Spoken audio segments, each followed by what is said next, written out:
event and come through Facebook. There's something about Brewing Report Online posters that no matter how much we disagree, no matter how much the information one person thinks to be true is not, another does. The bickering is part of the fun, and at one time there was a war between the Blues and the Cranks, which it seems to be all settled down. What I most appreciate is how Brewing Report Online, the members of the community, come together when one of their own is in need. It happened years ago with a guy named Henry Kalinsky, who I didn't even know. The next thing I knew is that friends of Henry Kalinsky's raised, what was it, $15,000 or $20,000 to help him out.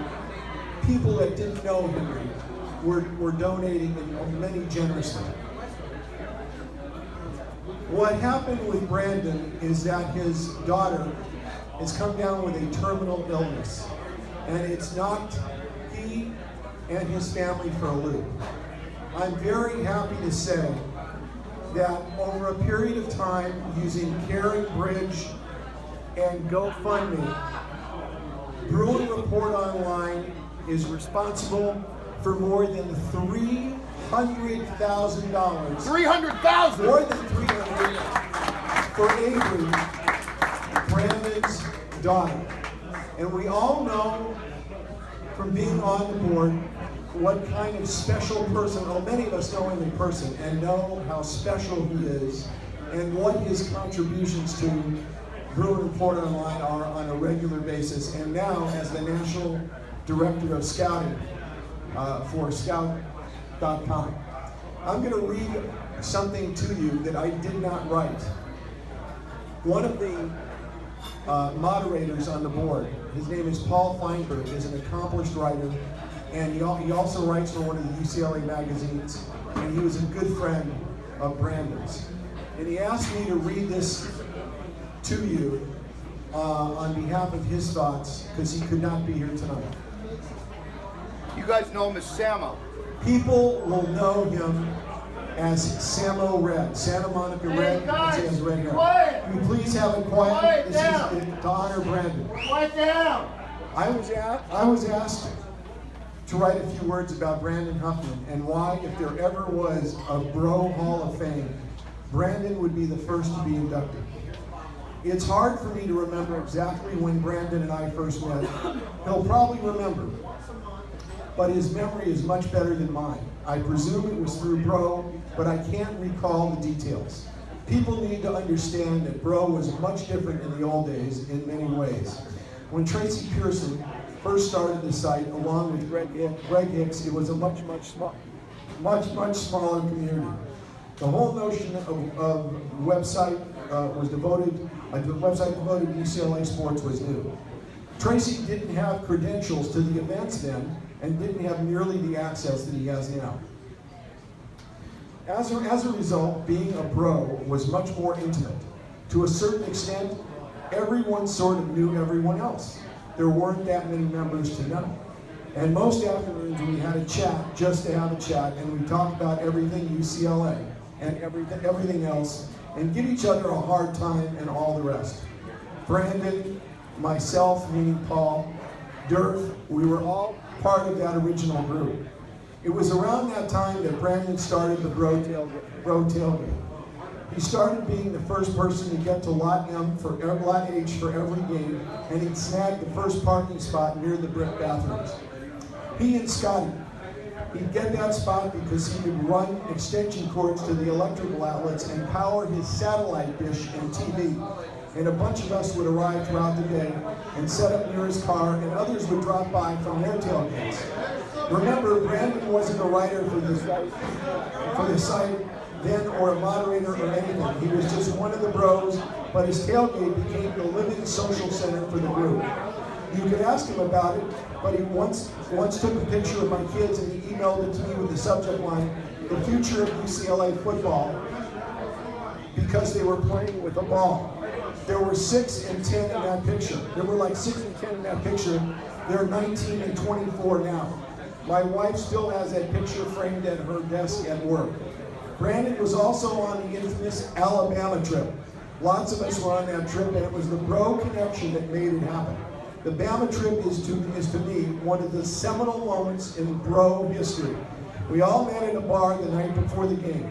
Hit it long, Baba, Barker's mom, extra credit to anyone who remembers Barbara Barker, BC, Bruin, and Red Zone. Too many to name. We did a live shot on Joe McDonald's radio show the night before the game. Brandon and I hung the whole next day in Tuscaloosa, one of the best UCLA football days ever. Later on, Brandon's role on Bro changed. It's interesting. I got to know Tracy and Greg because I was still sports writing when they were building the site. I knew them from the press box. Tracy actually asked me if I wanted to do some writing for Bro, but it wasn't my thing. I suggested Brandon, thinking he'd be perfect for the job, never knowing how perfect he'd be. Brandon's ability to be both an excellent reporter, an honest evaluator, and top-notch writer is rare, and another reason why he'd be the first ballot. As a writer and reporter myself, I truly admire his work. But more than anything else, I admire Brandon as a man. Amazing husband, great father, fantastic friend. I talk to him much less frequently recently than I used to because, as I told him, I didn't want to be the first person bothering him at this most difficult time. I send him emails and make sure he knows he isn't supposed to take the time to write me back. I just want him to know I'm there for him no matter what he needs, and he has no obligation to me whatsoever. Please know that, Brandon, I love you, and you know where to find me if you need anything at all. As for the Hall of Fame, it's fair to say that Brandon, other than Tracy and Hicks, no one has had more to do with the success of Bro. First, just as a subscriber, Brandon helped build a community. Now as a writer and moderator, he's a key reason why so many new folks have joined the community over the years. Brandon, congratulations on getting into the Bro Hall of Fame. Well, obviously there's no Bro Hall of Fame, but it is just a symbol of all of us who are thinking of Brandon and all of the terrible, terrible tragedies that he's been going through for the last 6 or 7 months with his wonderful little girl, Avery. I now am going to turn it over to Mike, and Mike is... I'll take your mic. Okay. Come take my spot, right here. I warmed it up for you. Cool. Next to Big J. Awesome. Thank you, Jerry. Of course. Now at the end of this, we're going to give Brandon an A-clap because this is being videotaped and going to be put on YouTube for Brandon to look at and see himself. Most of you know Frank Strasser. We know him as Deja Blue, and not many of you know him as a person who gives service to this community, the community of Venice, and to the Alcoholics Anonymous community. Today, he can't make it for the first Bro Bash ever. Frank Strasser's working today. He's working at a residency in Malibu that treats heroin addicts, recovering heroin addicts, and he's giving his service now full-time to that enterprise. Please give a big hand for Frank doing that in the community. He's an amazing fellow. He wrote this tribute to Huff and his struggle, and can't be here to read it personally, and he gave me the honor of reading it in his stead. So this is from Deja Blue, from his heart, on Brandon Huffman. Brandon Huffman, a bro for all seasons. Thanks to all my brothers gathered in beautiful downtown Bruinville to celebrate the magical 4 letters and all things Bruinesque over the adult beverages of your choice. A special shout out to Bro's godfather, Tracy Pearson. Thanks to Westwood Bob for inviting me to honor a legend like Huff and be with y'all in spirit. This is the first Bro LOI day I've missed since UCLA landed Barney Rubble out of Bedrock High. I first logged on to Bruin Report Online in December 2001. A UCLA fan since 1960, I've seen Alcindor, Walton, Beeben, Ogden, and Easley play. Yet among my highlights as a lifelong Bruin was attending my first Bro Bash in February 2002, where I met Durf, Hit It Long, Tracy Pearson, and Sons of Westwood. And Sons of Westwood was, of course, Brandon Huffman. For the next several years, Blue Mood, Mighty Bruin, Durf, Rasta, Bounce, Hupster, myself, and other brozos had a blast, grilling burgers and knocking back cold ones at Bro's unofficial Lot H tailgates. One wild Saturday, Ben Howland mooched a brewski or three, and Vic the Brick rolled by another Saturday. TP, Tracy Pearson, became a regular guest. Bros began hooking up at Spalding Field for spring football practices and clacking out practice reports. One day, Bob Toledo wagged his finger at us. All of us Weisenheimer internet guys, as if we were revealing some state secrets that UCLA had no deed. One practice, Huff and I informally interviewed Joe Cowan. I provided the comic relief.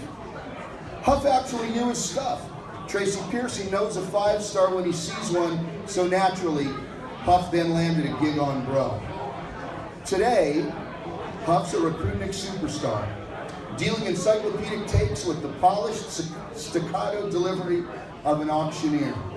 From his humble roots as a plodding 1-star tight end at Ventura High, the Huffster has lived a made-for-TV movie life. He even named his son Cade. For that alone, the dude deserves his own wing in the Bro Hall of Fame and extra cheese on his heaping plate of Nacho Supremes. Brandon's not only a talented evaluator of raw athletic potential, he speaks to the human side of recruiting, often reminding volatile and cantankerous Brozo fans to be mindful that beneath the shoulder pads and helmets, the highly coveted prospects we internet posters heatedly bicker over are first and foremost young men with hearts and minds, personal considerations, feelings, and families. And by the way, we already know that a lot of these guys' families read Bro, so we know that to be true. Speaking of family, I met Brandon's wife Amanda at the Shrine Game in 2003. They had a look of a winning couple, life partners, teammates. I still laugh out loud that Amanda won Bro's first bold pick'em contest. All the Bro dolls calibrated their X's and O's and went scientific. But Amanda kicked our collective asses. I can almost hear Brandon saying, "Bite me for writing this." Bro teaches us to laugh at ourselves, but our journeys as brothers in this Vida Loca aren't all fun and games. Just as footballs take wickedly unpredictable hops, sudden twists of fate can change our worlds in a heartbeat. 7 months ago, the powers that dealt the Huffman family a stunning blow. Amanda and Brandon's vibrant and beautiful daughter Avery was diagnosed with DIPG, a rare, baffling, and debilitating cancer. We've witnessed the remarkable resilience of this courageous young lady. The Huffmans have handled their daunting challenge with faith, hope, love, courage, and class. We are all inspired by their grace and strength. Avery has become part of our shared history. In fact, right here and now, I invite each of you to belt out the bluest, truest, and loudest ape clap any diehard Brunies to ever heard. Dig deep and give it up for Brandon Huffman, Avery and his family. Rock the house for Avery Strong. One time, let's do it. Rousing ape clap now, and...